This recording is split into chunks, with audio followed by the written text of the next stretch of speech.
Okay, in terms of the stuff, as always, just bad news. Some negative news, but not today. Well, I guess a little bit of news.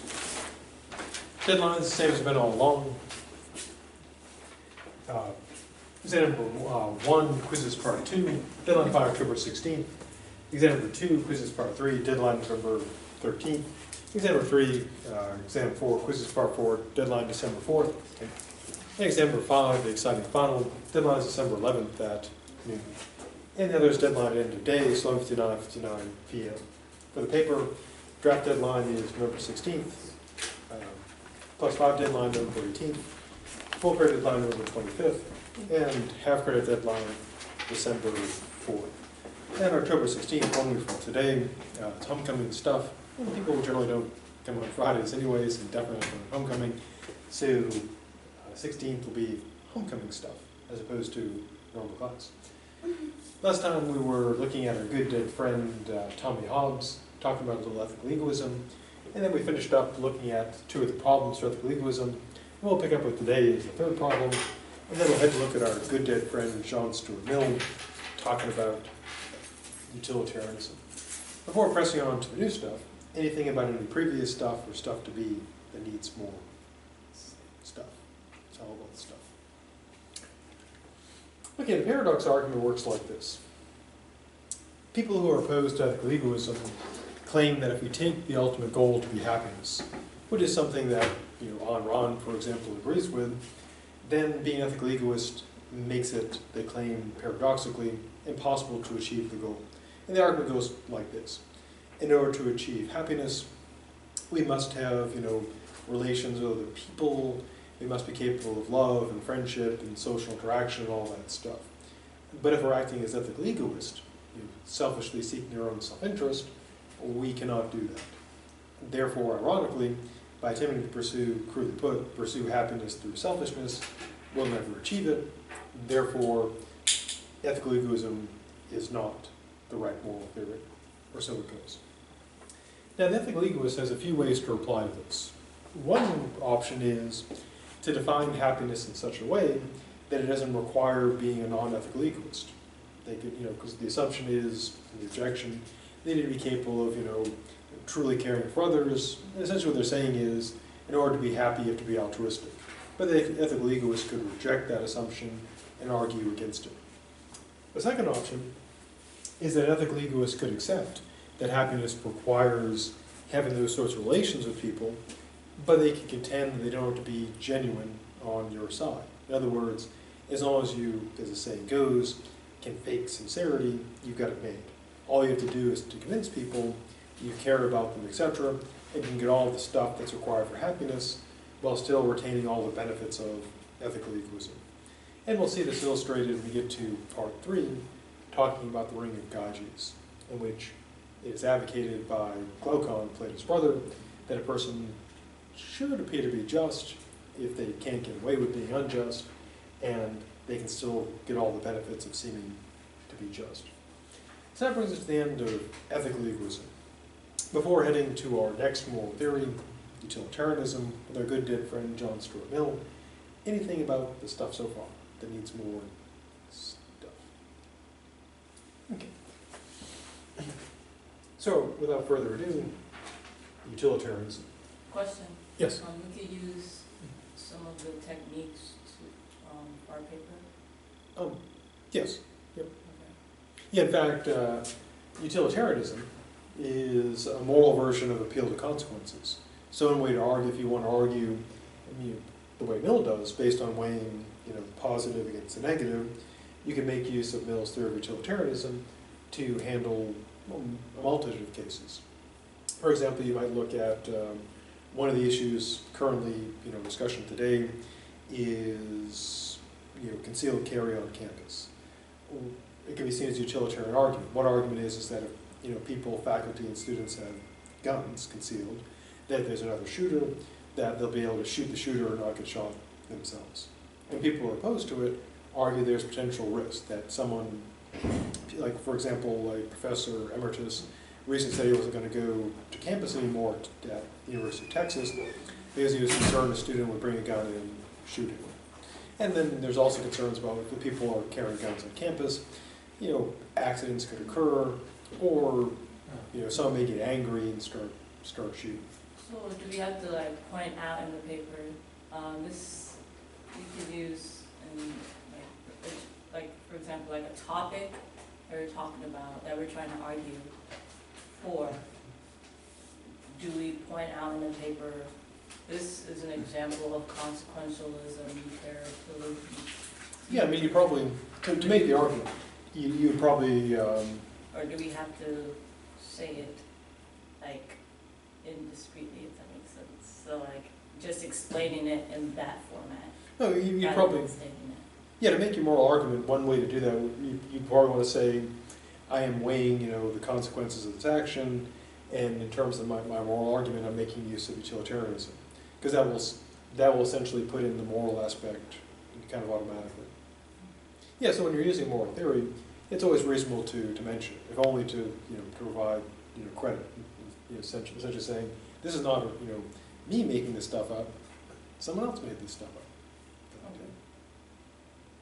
Okay. Anything else?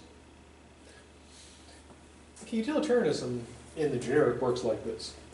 The idea basically is that actions are good to the degree they generate maximum utility for the morally relevant beings. And actions would be wrong to the degree they generate what's of negative utility, the opposite of utility, for the relevant beings. So utilitarian has to answer at least two questions.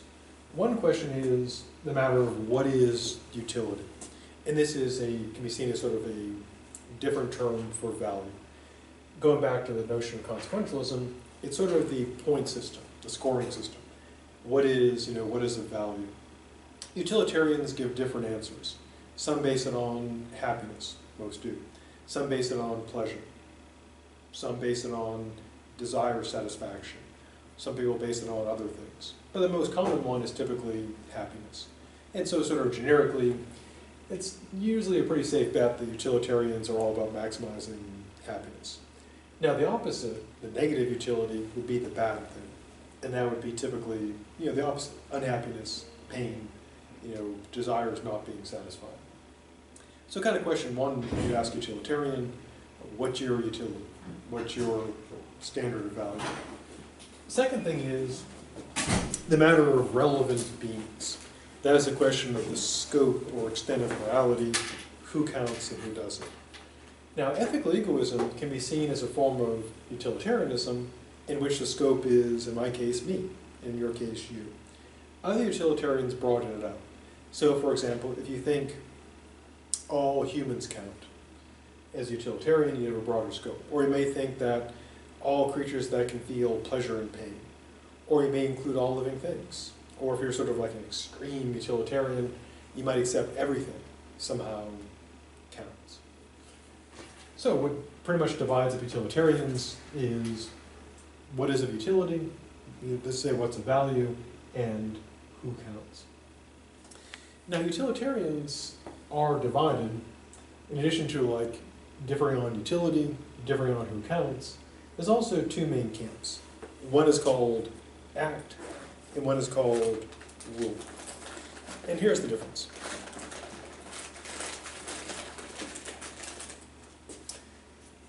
Kind of roughly put.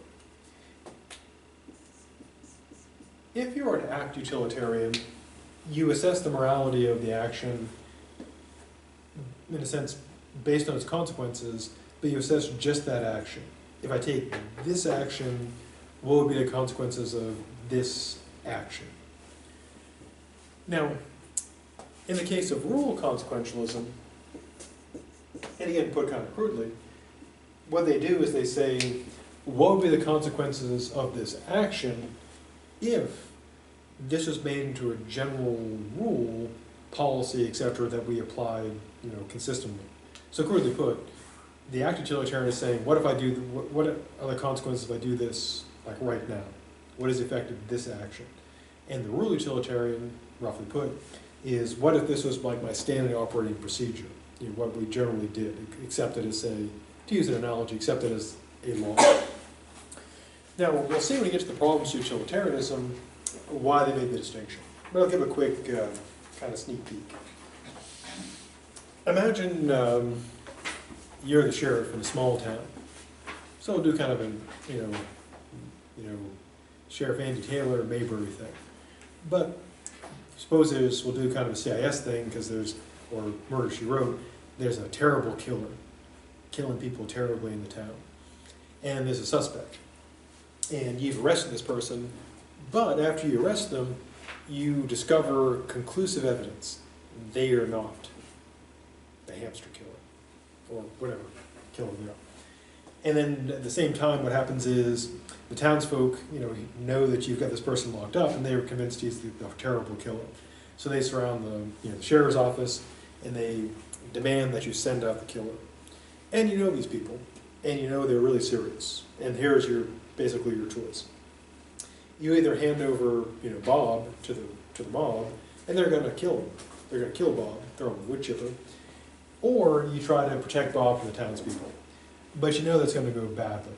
Bob's going to die, you're going to die, your deputy's going to die, townspeople are going to die. And so on utilitarian grounds, if you're trying to maximize, value, the thing to do is say, sorry Bob, I know you're innocent, but I can't convince the town folk, so I hope they kill you quick. And that would seem to be, the thing to do, because if you try to uphold the law, lots of negative consequences. If you give Bob to the crowd, bad day for Bob, but at least, you don't die, your sheriff, your deputies don't die, the rest of the crowd doesn't die. Would the example with Jesus going to the Pilate or not be an example, something like that? It sounds familiar, that's why I asked. Like how, I don't really know the story like that well, but like what I can get from that Bible is like, I guess, some official authoritative of the government wanted to persecute Jesus and for his beliefs and whatnot. And they know he's not innocent, but they're just trying to find a way to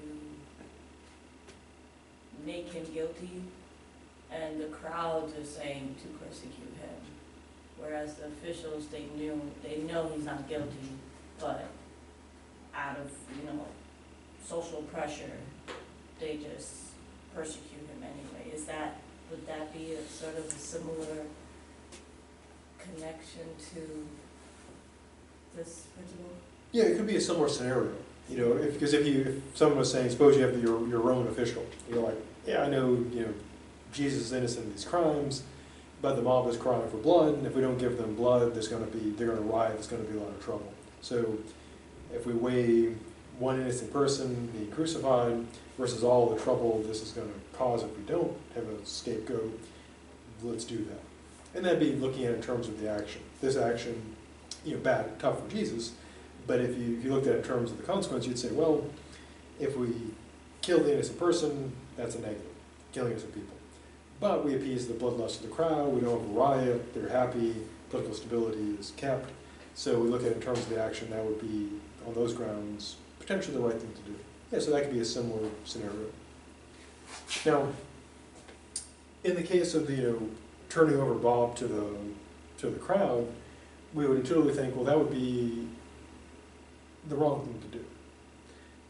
Because if that became known as a general practice, that whenever a crowd showed up calling for blood, we would throw an innocent person to the crowd to appease the bloodlust and to avoid trouble, then the justice system would fall apart. We'd have less faith in it than we already do.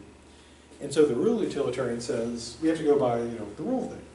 We look at not just is this action in isolation have good or bad consequences, but what if we made that a general rule? And would that have greater negative or positive consequences? And so the reason why they distinguish between that is to solve those sorts of problems. And the rule utilitarians say we can solve that, because if it was a general rule, then innocent people are thrown to crowds to appease the bloodlust of mobs. That would ruin the criminal justice system, and that would be overall more harm than good. So, if you're a utilitarian, you've got to pick your utility, who your relevant beings are, and decide between act and rule utilitarianism. Now, who are the folks who liked utilitarianism? Well, one of the most famous ones is, of course, our good dear friend John Stuart Mill. We'll look at. His predecessor was a guy named Jeremy Bentham. And like many philosophers, Jeremy Bentham has a pretty weird backstory. One thing that's generally not known about philosophers is traditionally they go crazy as they get on with age. George Berkeley, he's the guy that, if a tree falls in the forest, doesn't make a sound. He started advocating the virtues of tar water, which wasn't like, kind of a metaphor. It literally was tar in water. And if you ever look at like roofing tar, you probably know you probably shouldn't be drinking that. But that was kind of his crazy thing. He became convinced it was good. Now in the case of Bentham, his crazy thing was even crazier. Bentham looked around and said, hey, you know what, when people die, that's a waste of a lot of good stuff. So wouldn't it be better if we made use of that after death? Now, he didn't advocate, in case you're thinking, oh my God, is it cannibalism? No, he wasn't. As far as we know, but that would be a good story. What he had instead advocated was something called auto-icons. Auto meaning self, icon meaning image. And what he proposed was that after people die, instead of like burying them or cremating them, or I guess eating them, you would preserve them, like taxidermy. And you would pose them in tasteful ways. And that way your friends and family and so forth, or famous people, you could have them around after death. So you could have someone, if you had a friend you always say watch, football with, you could have them, they die before you have them preserved. You have them sitting there, holding their beer. You say, hey, look at that play, Bob, wasn't that great? Another beer, some nachos? That way Bob can always be with you for every game. And he lived his principle, because after he died, the story goes that he gave, the university quite a bit of money on the condition that they preserve his body and put it on display. At least that's what the story is. Now, of course, since it's a university, some years later, or so the story goes, some people sawed off his head as a prank and stole it. But eventually it came back. And some years later, many, many years later, I was up at some ridiculous time getting ready for a race, and I happened to have it on, a PBS station, and I was looking at it, I'm like, I think I know some of those people. What are they doing? I'm like, oh my God, is that Jeremy Bentham's head? And it was. There was a show with philosophers, and they had Jeremy Bentham's head, set up, and one person was role-playing Jeremy Bentham, and the rest of the people were asking questions. And I was thinking, my God, people think philosophers are crazy already, and if they see, philosophers with a dead head asking questions, they're going to think philosophers are totally nuts. Well, my thought was, okay, it's PBS at 4:30 in the morning, no one's watching this. And maybe I'm hallucinating. I hope I'm hallucinating. But anyway, that's Jeremy Bentham's exciting backstory, the man with the stolen head. So kind of like the Headless Horseman story, but that's cool. Why do people like utilitarianism? Well, one reason is this. Just like with consequentialism in general, people often make decisions based on costs and benefits. And utilitarianism makes that intermoral thing. You want to know what action to take. You look at what are the harms, what are the benefits for the people the beings who matter, and that seems to be reasonable, that we weigh consequences. For example, when you pick a major, when you think about it, you're probably weighing pluses and minuses. When we do, public policy, or at least we're supposed to weigh pluses and minuses. So that's going to appeal. Speaking of public policy, in many ways utilitarianism seems to match the supposed ideal of democracy. The greatest good for the greatest number, the people. And so if you like that kind of democracy, utilitarianism will seem appealing. Thirdly, it matches our moral intuitions. Going back to the ancient days of part one, an intuition is how we kind of feel about stuff before we actually really think deeply about it. And they'll show that we have, in our case of our intuitions, we tend to feel positively inclined towards utilitarianism. For example, one classic problem that people like to reference a lot in ethics and popular culture is what's called the trolley problem. And it's got a variety of variations, but here's kind of the basic idea, put pretty simply. There's a trolley, like a train-like thing. It's rolling down the tracks, and the tracks split. And for some reason, there's one person on one track and say like 5 people on the track, and you've got a choice. You can either stay on the track you're on and plow through 5 people, or change tracks and kill 1 person. You don't know who these people are, so you don't recognize them, you don't know who they are, so that's the only choice you got. You can't do like a Batman thing or Superman thing and save the day. You got to kill 5 or 1. So what do?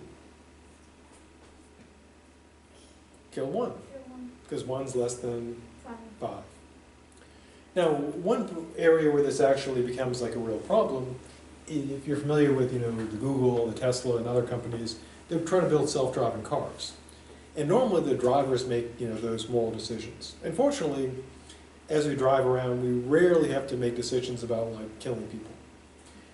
But since the cars are supposed to operate in all these different conditions, they have to make decisions about what they're going to do. So they have to be programmed to make what we consider moral choices. Suppose the car is cruising along, you're driving this car, you're sitting in it, it whips around a corner, and a bunch of kids run onto the road, and there's a motorcycle coming head on towards you. You don't have time to like switch to manual control and make decisions. The car has to, by its programming, pick some options. Does it plow through the kids? Does it hit the motorcycle? Or, one thing that could be of some concern, maybe it'll decide to miss both and just sort of fly off the cliff. Your car may decide to kill you. Which is why a friend of mine and I have decided that we need to create a competing version of car, and our current product slogan is, our cars will kill everybody but you, which I think is a pretty good selling point.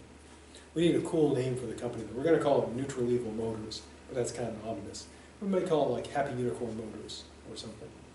But that's an example where ethics literally hits the road.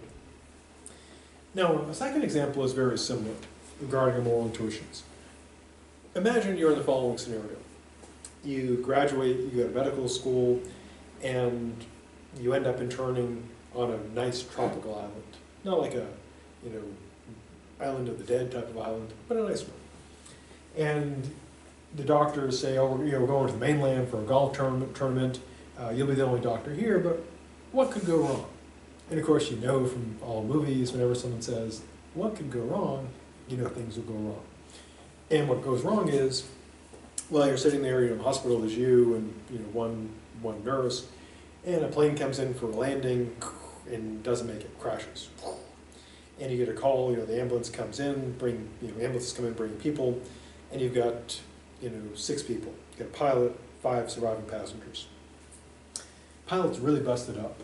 And from your experience in medical school and doctoring that you can save the pilot, almost certainly.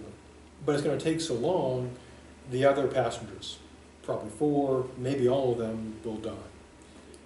You can save, you're pretty sure you can save all 5 of the passengers, but the pilots, they're not going to make it. They're definitely going to die. So you get basically a choice between 1 and 5. And of course, once again, for the utilitarian, you save 5. You don't know these people. They literally fell out of the sky. And 5 is more than 1, so you save 5. And it's a basic principle of triage they actually practice in medicine. And so intuitively, we have strong intuitions in general towards utilitarianism, because it tells us, to save more. Now, as we'll see, it gets complicated if you, know the people. If the pilot is, your friend, or spouse or something, that can change things. Now, our first dead guy is our good dead friend, John Stuart Mill. A little background for him. He was born in England, a place far away a long time ago, and ended up dying in France. And which is an important lesson. If you go to France, you'll die. No, that's not true. You could, but unlikely. Now, Mill has also a pretty weird backstory. If you remember the Jeremy Bentham guy I mentioned before, the guy, Jeremy the Headless Bentham, he and John Stuart Mill's father came up with this plan. It'll sound like a bad made-for-TV movie plan. They were so enamored of utilitarianism, they wanted to create, basically prophets or disciples of utilitarianism to spread the good word. And so they took young John Stuart Mill and tried to like super educate him. So they had him reading, Greek and Latin and Plato and, Aristotle at a really young age, and just learning all this stuff, becoming like a child genius. But there's always a price. And at age 21, he had a nervous breakdown, fell apart, not surprisingly. Now, fortunately, there's a happy ending. He got better. He became a liberal member of parliament.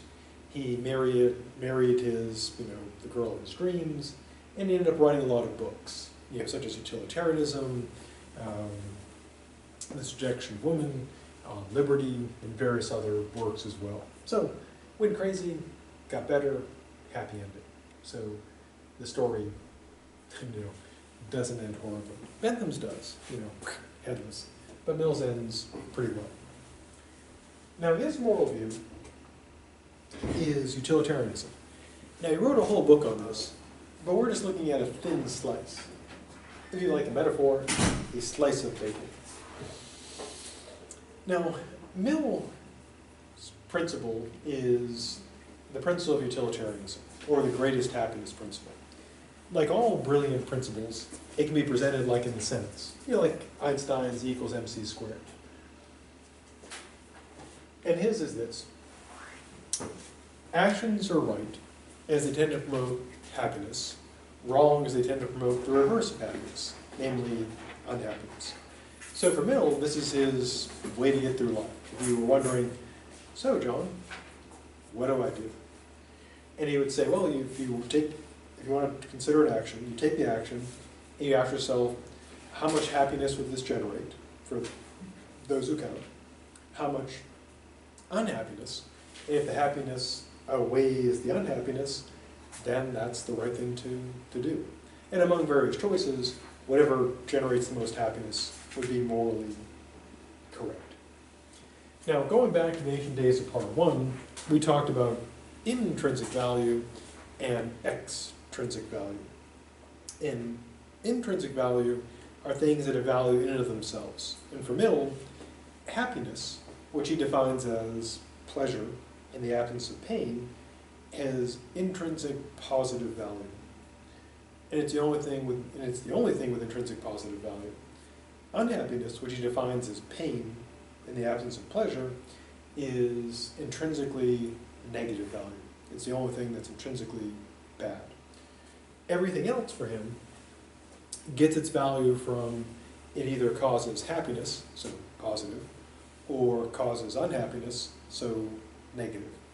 So the only things that are inherently good are those that the only thing that's inherently good is pleasure in absence of pain. The only thing inherently bad is pain in the absence of pleasure. Now you might recall back in the ancient days of the start of the section, we talked about Aristotle. And Aristotle, was trying to define happiness. And he considered the possibility that happiness was pleasure. But he rejected it for, a couple of reasons. And I mentioned that one of these was the idea that if you take happiness as pleasure, that's presenting the life of a beast as the highest life. But that is clearly wrong. And I said we'd address this later. In lieu, in accord with prophecy, it is being addressed. Now, Mill brings up what could be called the pig objection. Hence, if you're wondering, what's that pig doing there? And the answer is, he's being happy and serving as an image for the objection. But here's the objection. And again, it's taken right from Aristotle. To accept that the life of pleasure, raw physical pleasure, is the highest life, is to accept a life that is mean and groveling and is a doctrine worthy only of swine, pigs. So the gist of it is basically ethics is supposed to tell us the highest, most exalted life. But if we say pleasure is the greatest good, that would seem to cast the life of a pig, wallowing and sex and drugs and rock and roll type of stuff as the highest life. Clearly this is absurd, so pleasure cannot be the highest good, or so goes the objection. Now, Mill notes that this objection was raised before, specifically against the Epicureans. And you might know the term Epicurean from, typically like food stuff.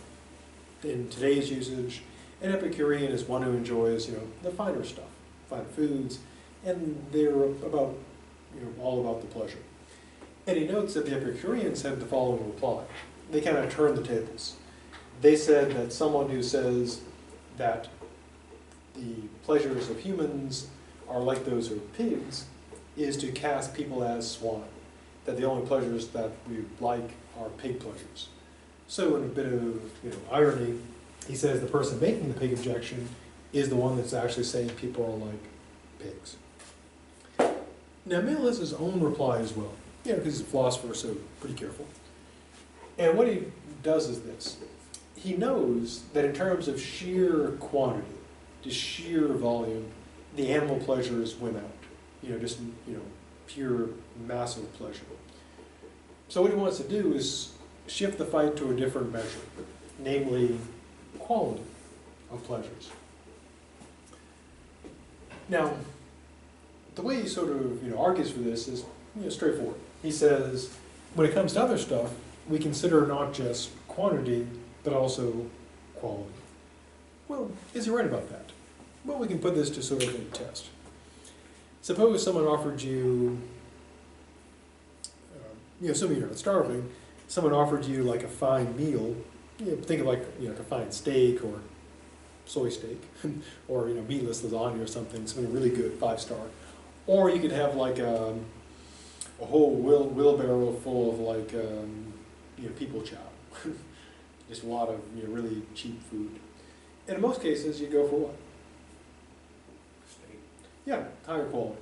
Or if someone offered you a choice between, say, gold and a whole bunch of dirt, in most cases you'd go with the gold, because it's higher quality. So Mill seems to be right. We do consider quality and not just quantity. So what he has to do is try to show that the pleasures that are higher, we consider like the human pleasures, beat out the pig pleasures, not in terms of just sheer quantity, because he knows that's a losing game, but in terms of quality. And he's argued that we do consider quality. We'll pick quality over quantity, at least in some cases.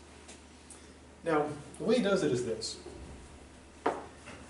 He works out an empirical test, because he's an empiricist. He believes whatever you know about what's out there comes from out there through the senses.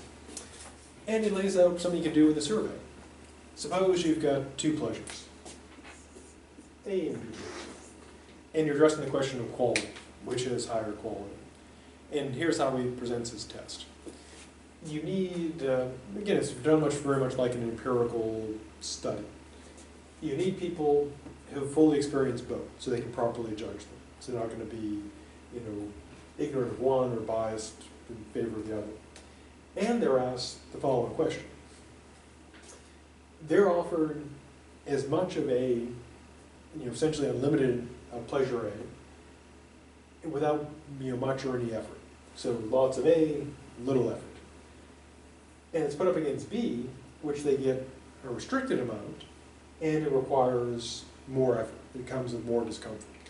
So that's kind of the challenge. You take the two pleasures, A, get a lot or unlimited with little effort, and B is limited and requires like effort or discomfort to get. And he says, whichever one, if people pick, that would be the one with higher quality. That's his test. And if someone is willing to pick, pleasure B, less, more effort than A, that shows that B has higher quality than A, because you're willing to accept less for more effort over a lot with little or no effort. And we can go back, well, looking at the test, it does seem kind of reasonable. For example, suppose you were an alien anthropologist, sent to Earth to study the strange ways of humans. And you wanted to know, what people valued the most, thought of the highest, value. Well, one way to test that would be this sort of experiment. You would offer people stuff and be seeing, it's like the Klondike bar commercial. What would you do for a Klondike bar? And you look at what people, if people would pick, a smaller amount of something and do a lot to get it. Like if you offer people gold, they're willing to do all kinds of crazy stuff to get it. And you offered them, say, like, beets and they weren't willing to do much, even for a lot of them, then you'd say, gold is greater quality than valued more than beets. So his method seems, pretty reasonable. If you want to test which one is got higher quality, you see if people are willing to accept less for more work and more effort over something else that they could get lots of for little effort. So how does this tie into the pig objection? Well, this is what he claims. Now we can also we can kind of present it in, just to make it, I guess, possibly more interesting, we can kind of do it like in a sci-fi, or if you prefer, like a fantasy magic context. Imagine the following scenario. A great wizard, or if you prefer, a great scientist, has developed a way to transform a human being safely into a golden retriever. And it's a full-on, transformation. It's one way. And the golden retriever is totally a golden retriever. No human recollection, no human capabilities. It's a golden retriever. That used to be the human being. And the person, the wizard or scientist, promises a ironclad, guaranteed contract that if you undertake the transformation, you'll be the happiest that a golden retriever can possibly be. And no, assume that's all true. Assume you can be transformed, and you'll be the happiest golden retriever in the world. Now, how many people would take the scientist up on that, or the wizard, and become a super happy golden retriever, losing all their humanity? Your person truly is a golden retriever. And the answer is pretty much nobody. Maybe somebody if their life was super, super awful, but people would not take up that deal.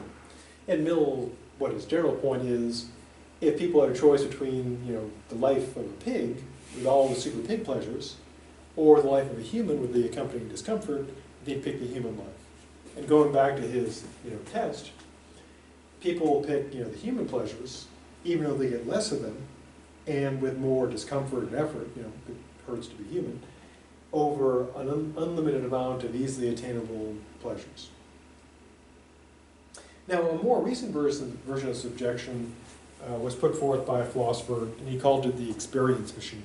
And it basically involved virtual reality. And you can kind of use like a version of the Matrix, except nicer. Imagine that they develop a system where they could just take you, put you in a tube, put you on life support, and drill some holes in your skull and put in some wires, and hit you up to a virtual reality, where you would have, it would determine which life would make you happiest, and you'd live that, and you'd never be unhappy, except when being unhappy would make you happy. So you'd have like a perfect virtual life. And the challenge kind of is, well, would that be the life to pick? Now, when this was first done, people hadn't experienced, Facebook and video games, so pretty much everyone said no. But of course now, given the success of most people live a lot of their lives virtually anyways, through Facebook and Twitter and games. And so it'd be an interesting question now, would people pick, the virtual life? If someone offered you that, true, we'd worry about, like the Matrix and that kind of crap. But imagine you knew for sure it'd be safe. You go in the tube, get the wires put in, until you die, you have a happy life. And then one day, boop, you just turn off. No pain, no suffering, a wonderful fake life. And it would be a sort of souped up pig objection. Now again, Mill thinks he beats it. He thinks he beats the pig objection. He slices it into bacon and serves it up in a delicious format. Bacon. Few things so delicious will kill you so hard. Now he does consider an objection against this, namely that there are people who do choose what we consider the lower over the higher. They choose sex, drugs, rock and roll over friendship, what we might consider a better life. And so he has to reply to that. He has to reply to that objection. Now he gives two replies. Reply one is that in some cases, people pick the lower over the higher because they have no longer have any access to the higher, because their life is in such, rough circumstances. And we can imagine like a real scenario.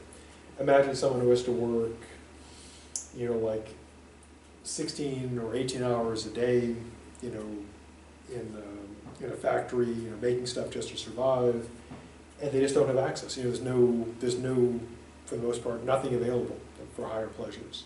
And so they may just like work and work and work, and then just go and like, you know, drink or use opium or something, because nothing else, there's no culture, there's no time for friends, for family. And so you can imagine a person in such a terrible scenario, the higher pleasures just aren't available, which would seem to handle the objection. The second one he considers is this. There are also people who do have access to the higher stuff, but choose the lower. And his reply relies on a bit of well-known human psychology, which is this. We tend to undervalue the future. That's to say, if there's something, a pleasure or a good closer to us, you know, in time and also, you know, space, we'll tend to pick that, even recognizing that it's not the best choice, that there'd be something better to wait for. I mean, one example of this test was the famous, you know, marshmallow test. They give a kid a choice. You get a marshmallow now, or you can wait 15 minutes or some amount of time and get 2 marshmallows. And of course, the smart thing to do is wait for 2, because 2 is more than 1. And interestingly, they claim that that is one of the best predictors of success. So you have kids and you want to see if they're going to be a success, offer them the test. And if they pick 2 marshmallows, bright future. Take 1, sorry little Billy, you're going to have a sad life. I mean, it's not 100% guaranteed or locked in stone, but it's a good indicator. Now, an example of this in real life is as follows. Take smoking. When I was in grad school, everyone goes crazy in grad school. If you're considering like professional school, grad school, med school, law school, one thing to consider is you will not be the same person at the end. You will be different, for real. You think you'll be the same person, but you won't. And you have to have a coping mechanism to survive it. I mean, just like anything, because it's 3 to 7 years of just stuff. And my coping mechanism was my standard one. I just run a lot. I just run a whole bunch. Other people took up like smoking stuff, legal stuff and illegal stuff. And one of the professors was also like a runner, so he enjoyed torturing the smokers because he knew like people who were like runners could just take sitting or standing for hours, and then somebody's going to smoke starts, they start jittering. So he'd wait until they're about to die, then he'd let them go and take a break. And there was one of the students was talking to someone who was smoking, and he said to her, "Don't you know smoking's bad for you?" And all smokers know smoking is bad for them. No smoker has ever said, "Gosh, I didn't know that inhaling burning, plant material was bad for me. I just had no clue that that would be bad." And of course, she knew it was bad. And so he asked her, "Why do you smoke?" And she said, "The cancer, the emphysema, that's years and years away. But the smoky goodness is right here, right now." And she knew that it was a bad choice, but it nicely proved Mill's point. People will pick something, a closer enjoyment, even though they know that it's worse. So Mill thinks he's able to handle that problem by saying, yes, people will pick the worse, but they actually know better. So it's still the best, they're just choosing poorly. And so he thinks that he beats the pig objection. Pleasure is still the highest good, but it's not the pig pleasures, it's what he considers the higher pleasures. Or so he claims. Now, of course, another option is just go on full pig and say, hey, it's not an objection. As long as you're a happy pig, you're winning. Or even by winning. Our Charlie Sheen, where are you? Is he still alive? It is a fair question. It is a totally fair question. He's still alive. Okay, good. Now, Mill then turns to laying out his actual principle. Now, what separates his view from ethical egoism is this. As you might recall from the ancient days of, Monday, the ethical egoist, the person who counts is, well, in my case, me, in your case, you. So if I was a utilitarian egoist, my view would be what creates the most happiness for me and the least pain for me. So Mill has to address the question of, so how far, what is the standard? And the answer for him is, it is happiness. Happiness is good, unhappiness is bad. But who does it apply to, and whose happiness? Well, his claim is this. It's not my happiness, it's not your happiness, it's everybody's happiness. And of course, this is kind of the real challenge, one of the real challenges of morality that's not just about non-ethical egoism. How do you get people to accept that other people and other things matter? Now, Mill is super generous. He includes, in terms of the relevant beings, in terms of the scope of who counts, he includes all human beings, and as far as the nature of things permits, all of sentient creation, all things that feel pleasure and pain. Why so generous? Well, there's a straightforward answer. If pleasure is good and pain is bad, then anything that can feel pleasure or pain would be capable of generating, goodness and badness, which nicely explains why he would have that account. Now, because of this, and we'll see this more when we get to part 3, many people who are, well, mostly philosophers, of course, who are concerned about animal moral issues, they tend to be utilitarians, because it's a straightforward moral theory that allows animals to count. The suffering of, say, chickens and bunnies and pigs counts because they do suffer, so they matter. Now, Mill then turns to his proof of the principle of utility, and we'll start this up and then finish it on the Monday. But here's the idea. He claims he's going to show this through an analogy, and he goes through the following steps. Now, suppose you want to prove that something is visible. How would you do it? You look at it. If you can see it, it's visible. So the way I prove the folder is visible, I can see it. If I want to prove that something is audible, it's by hearing it. Because visible means can be seen, audible can be heard. Now, he claims that the question about ultimate ends is a question about what is desirable. And he claims that the proof that something is desirable is that people desire it. And he says that everyone desires their own happiness. Now, of course, he has to get from that analogy, the proof that something is desirable, blah, blah, blah, and he gets, suppose we grant that. Suppose we grant that each person desires his or her own happiness. That seems reasonable.